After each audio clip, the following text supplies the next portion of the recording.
By the time Ned's first point of view chapter comes around, he's already been introduced as the head of House Stark and the Lord of Winterfell. During Brand 1, we see him sentence a man to death for deserting the Night's Watch, and later on through Catelyn, we see his reaction to Jon Arryn's sudden death. In any case, Ned 1 revolves around the conversation between Ned and King Robert Baratheon, and how their long-awaited reunion takes a turn when Ned is offered to be Robert's Hand of the King. The very first thing we see through Ned are visitors pouring in through the castle gates in what's described as a pride of bannermen and knights about 300 strong. He's familiar with many other riders, such as Jaime, Tyrion, and the Hound, but when he came face to face with Robert, he seemed almost a stranger to Ned. At one point, Robert towered over lesser men, muscled like a maiden's fantasy, but now, Ned couldn't help but notice the changes in his figure, such as his double chin, his wide girth, and the dark circles under his eyes. The last time they saw each other, they had joined forces to put an end to Balon Greyjoy's rebellion. Since then, Robert has gained over 100 pounds, and is no longer built like the man who overthrew the Mad King 15 years ago. In contrast, Robert was able to spot Ned right away, and according to him, Ned hasn't changed at all. Which really boils down to the lifestyle Ned has led compared to Robert since their last campaign.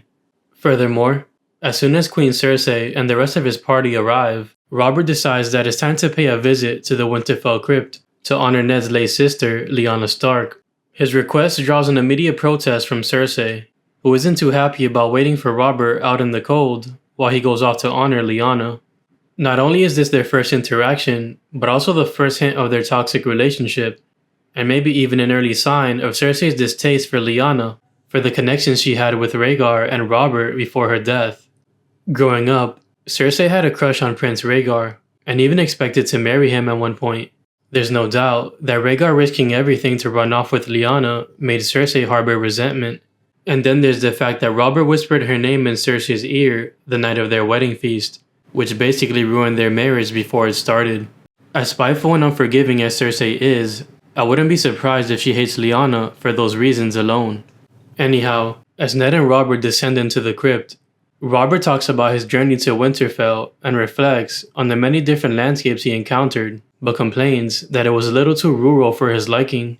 He then jokes that the northern people were all hiding under the snow and even mentions the others as a figure of speech while messing around with Ned. Little do they know that beyond the wall, the others have begun to mobilize, and they've been actively terrorizing the free folk. Not that either of them would believe it at this point, since the others are not synonymous with fairy tales, but it does seem like foreshadowing. Then Robert hits Ned with what I call his best version of a sales pitch to convince him to go south and get a taste of summer before it flees. According to Robert, the markets down south are bursting with food, the women have lost all sense of modesty, and everyone is fat and drunk and rich. Which is ironic because Ned later discovers that the crown is in debt, and there's certainly people throughout the realm who would love to be taken out of poverty. But it makes a lot more sense when we consider the fact that Robert practices the art of closing his eyes for things he would rather not see. And since he prefers to have the people around him govern the realm, it seems that Robert prefers to be ignorant to the things going on around him. Conversely, Ned does his own dirty work and sees the things he would rather not see. He believes that the man who passes the sentence should swing the sword, which I think is a way of life that transcends its literal meaning, and also a good representation of what he stands for.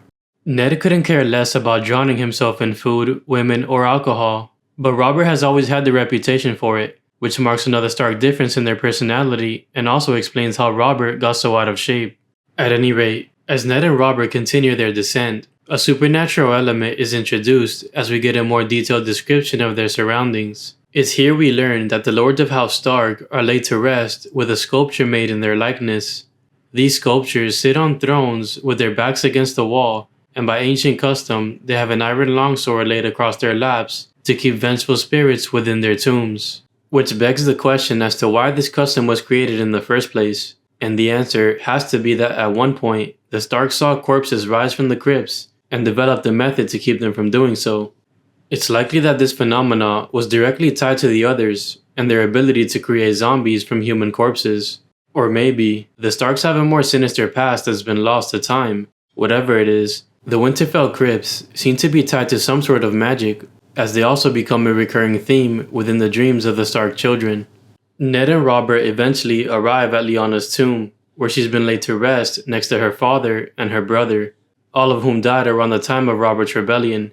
Both of them have a lot of feelings tied to that time period, which was not only a turning point in their lives, but also a traumatic experience. Ned inherited Winterfell as the new head of House Stark, but he had to live on without most of his family.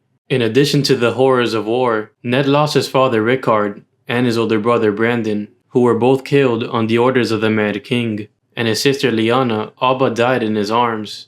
On the other hand, Robert was crowned the new king of Westeros, but he never truly got over the death of Lyanna or his hatred for the Targaryens.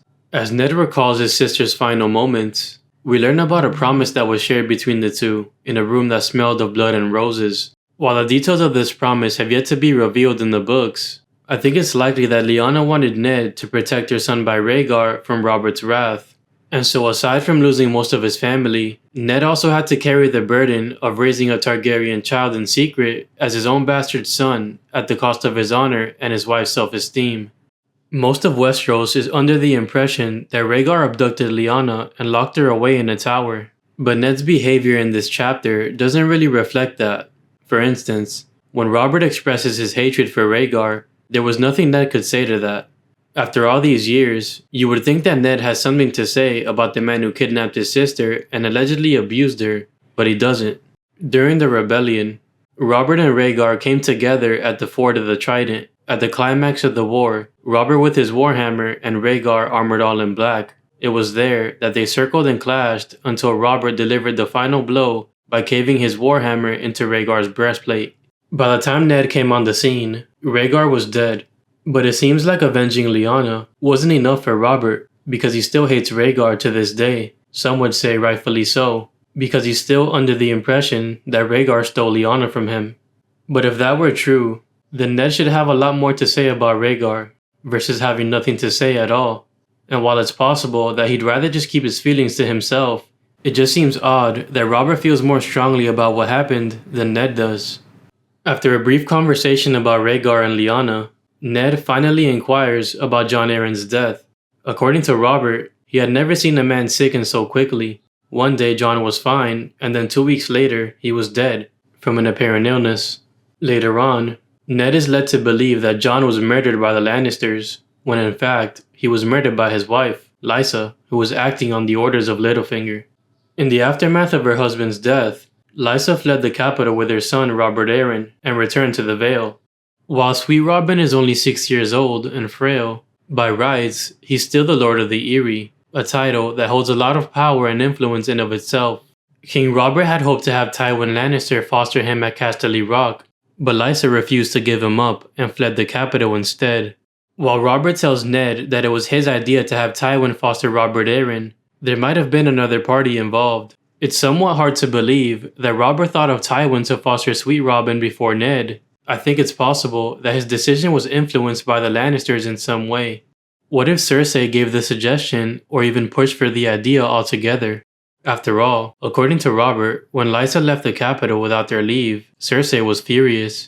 In this case, her reaction might have just been a coincidence, but maybe Tywin gave Cersei the order behind the scenes. He had never taken a ward before, but now that Jon Arryn was dead, all of a sudden Tywin was open to the idea of taking one in, because fostering Robert Arryn might have been an opportunity that he just couldn't pass up. So whether it was Robert's idea or not, there's no doubt that Tywin was looking forward to grooming Robert Arryn as he saw fit, to the benefit of House Lannister.